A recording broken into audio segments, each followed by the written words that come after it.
வணக்கம் நண்பர்களே! இன்னைக்கு நம்ம ஒரு ஹெல்த்தியான ஸ்நாக்ஸ் வெரைட்டி தான் பார்க்க போறோம். வாங்க எப்படி செய்யலான்னு பார்க்கலாம். ஃபர்ஸ்ட்டு ஒரு கிளாஸ் அவல் எடுத்துக்கோங்க. தண்ணீல ஊற வச்சு நல்லா வாஷ் பண்ணி எடுத்துக்கோங்க. நல்லா தூசிலாம் போக வாஷ் பண்ணி எடுத்துட்டு, ஒரு 5 to 10 மினிட்ஸ் அவல தண்ணீல ஊற விடுங்க.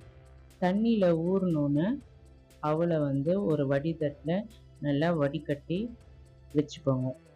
நெக்ஸ்ட்டு ஒரு பாத்திரம் எடுத்துக்கோங்க. 1 கிளாஸ் அவலுக்கு 2 கிளாஸ் தண்ணி ஊத்தி நல்லா காய விடுங்க. தண்ணி நல்லா சூடானோனே வடிகட்டி வச்சிருக்க அவல இந்த சூடான தண்ணியில நல்லா வேக விடுங்க. அவல் நல்லா கொதிக்க ஆரம்பிச்சோனே தண்ணியும் வத்தணும். அதே சமயத்துல அவலும் நல்லா வெந்திருக்கணும். அவல் வேகுற இந்த டைம் கேப்ல சுரேகா நியூஸ் சேனலுக்கு சப்ஸ்கிரைப் பண்ணுங்க, லைக் பண்ணுங்க, ஷேர் பண்ணுங்க நண்பர்களே. அவலும் நல்லா வெந்துடுச்சு. தண்ணியும் நல்லா வத்துடுச்சு. இந்த ஸ்டேஜில் 2 ஏலக்காவை ஆட் பண்ணுங்க. நெக்ஸ்ட்டு இனிப்புக்கு தேவையான வெல்லமோ இல்லை ஒயிட் சுகரோ இல்லை நாட்டு சர்க்கரையோ உங்கள் சுவைக்கு ஏற்ற மாதிரி இனிப்பு ஆட் பண்ணி நல்லா சூட்டோட மிக்ஸ் பண்ணுங்க. சூடு இருக்கும் போதே வெல்லமும் சேர்த்து நல்லா மிக்ஸ் பண்ணிங்கன்னா அந்த வெல்லம் அவலோட நல்லா மிக்ஸ் ஆகிடும். நெக்ஸ்ட்டு அடுப்பு ஆஃப் பண்ணிட்டு இந்த அவலை ஆற விடுங்க.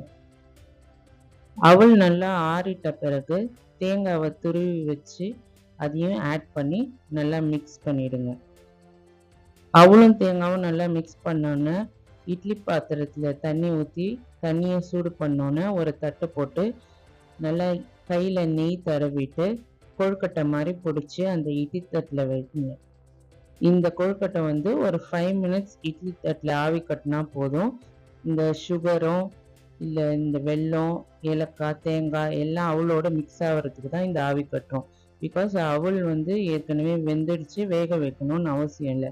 ஒரு கெட்டித்தன்மை கிடைக்கிறதுக்காக தான் நம்ம இதை வேக வைக்கிறோம்.